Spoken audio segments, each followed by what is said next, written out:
Bienvenue les amis sur Geoffroy FCB. Aujourd'hui, nous nous retrouvons pour faire le Zapping Info Barça première partie. Alors, si tu es nouveau, n'hésite pas, abonne-toi, like, commente et partage. Comme j'aime souvent dire, c'est gratuit. Alors, Zapping Info, c'est quoi? Le Zapping Info, c'est le jour au lendemain de la rencontre du FC Barcelone. Nous nous retrouvons ici pour vous donner l'actualité autour du FC Barcelone, notamment ce qui se dit dans la presse après la rencontre du FC Barcelone au lendemain de la victoire ou de la défaite ou peut-être du match nul. Et aussi, toutes les actualités autour du FC Barcelone se donnent à ce moment sur Geoffroy FCB à la rubrique Zapping Info Barça. Et nous nous retrouvons juste après pour parler Joan Garcia, blessé ou pas. Eric Garcia, quelle est sa situation? Et également, tous les blessures, nous en reviendrons dans cette vidéo. Allez, générique.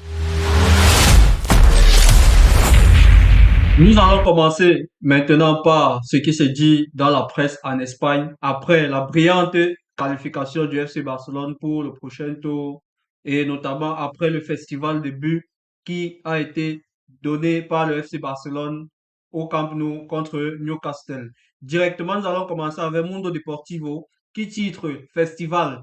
Le FC Barcelone affrontera Athletic en quart de finale grâce à une goleada épique construite notamment après une entame de seconde période monstrueuse qui suivait un premier acte, c'est-à-dire en première mi-temps, datoire à moi. Cela veut dire quoi? Le FC Barcelone, durant la première mi-temps, notamment marquait, Newcastle égalisait, le FC Barcelone a marqué, Newcastle a encore égalisé. Donc c'était vraiment un match de très fou. En 30 minutes, il y avait déjà 40, il y avait 4 buts déjà inscrits durant cette rencontre. Cela en dit long sur l'intensité qu'il y avait dans ce match.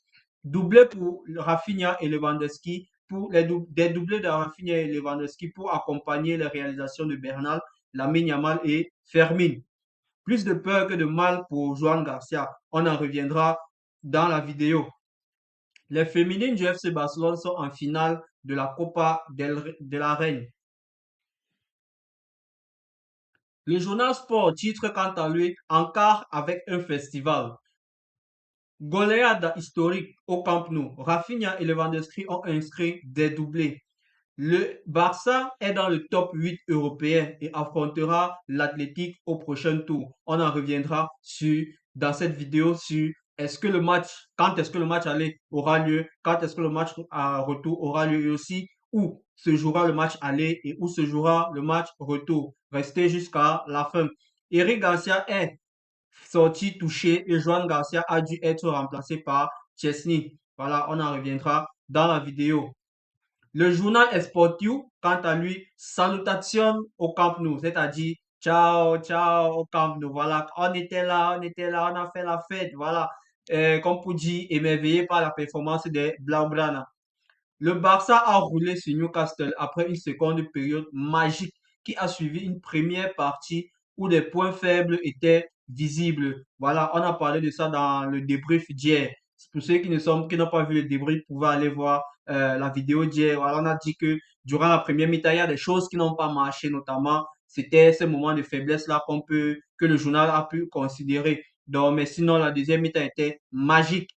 Athlétique en quart. Rafinha x2, Bernal, Lamine Yamal et Lewandowski x2 ont trouvé le chemin des filets pour ce qui était la première grande nuit de Champions League dans le nouveau Camp Nou. Voilà, on peut considérer ça vraiment comme le baptême de feu du FC Barcelone en Ligue des Champions au Camp Nou. Des blessures d'Eric Garcia et de Joan Garcia, la seule fausse note de la soirée. Je suis d'accord avec ce journal.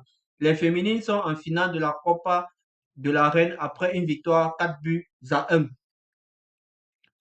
La fin de la revue de la presse maintenant, quelques informations. Robert Lewandowski, une légende. Il entre encore plus dans la légende du football, notamment de la Ligue des Champions. Le Polonais est devenu hier le premier joueur à marquer contre 41 adversaires différents dans l'arène des compétitions européennes et en a même profité pour devenir le plus vieux à réussir à inscrire un doublé. Voilà, on parle beaucoup de Messi, de Ronaldo par rapport à leur performance en Ligue des Champions. Je pense que lui aussi, il entre dans la legacy de ces joueurs qu'on citera comme légende de la Ligue des Champions. Des joueurs nommés pour le titre de joueur de la semaine ou bien de joueur de la semaine en Ligue des Champions, Rafinha est nommé pour le prix du meilleur joueur de la semaine de la Ligue des Champions, notamment grâce à son doublé hier, mais surtout à sa belle prestation hier. Et il est également dans cette nomination avec Szoboszlai de Liverpool, Trincao, l'ancien joueur du FC Barcelone, qui a fait une brillante remontada face au Norvégien de Bodo Glimt et le Madrilène Vinicius Junior. Mais je pense que Rafinha est sur la bonne voie pour remporter ce trophée. Dites-moi dans les commentaires pour vous qui peut et qui mérite ce trophée d'homme de la semaine. Breaking news.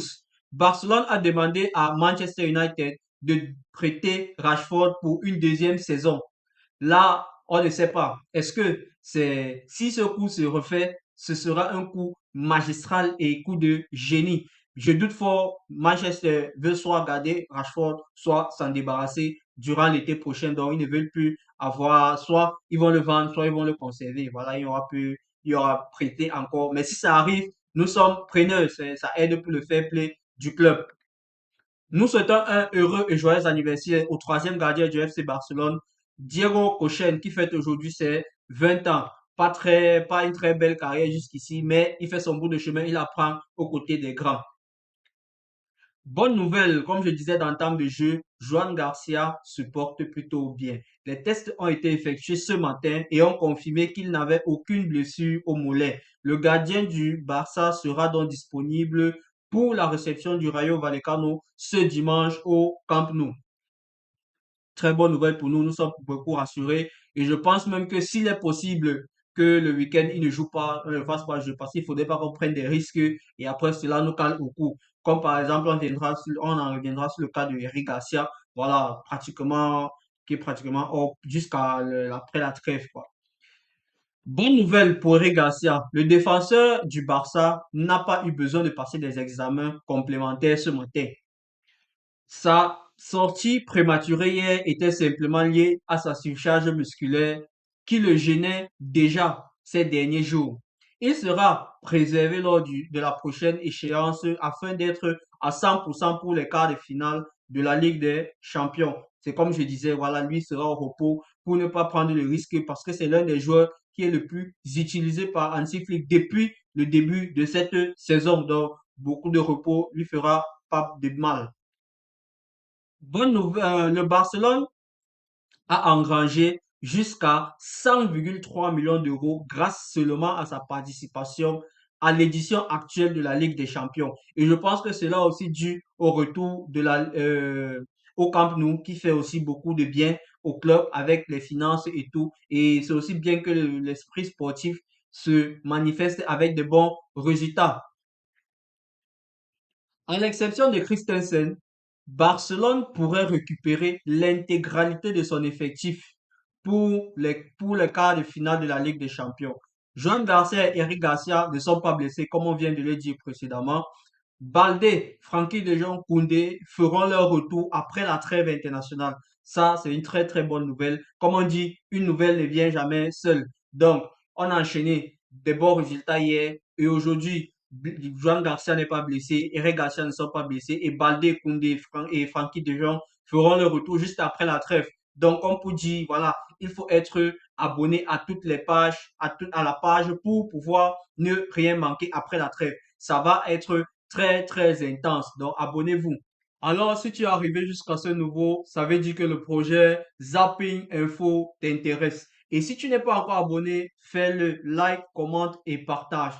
Zapping Info, première partie, prend fin aujourd'hui. Mais nous nous retrouvons pour les prochaines fois. Mais surtout, d'ici là, nous aurons des matchs ce week-end, notamment le match contre le Rayo Vallecano, où il y aura notamment un avant-match, un débrief et un nouveau Zapping Info Barça. Donc, abonne-toi pour faire partie de cette aventure et merci pour la force. Ciao, ciao, à la prochaine.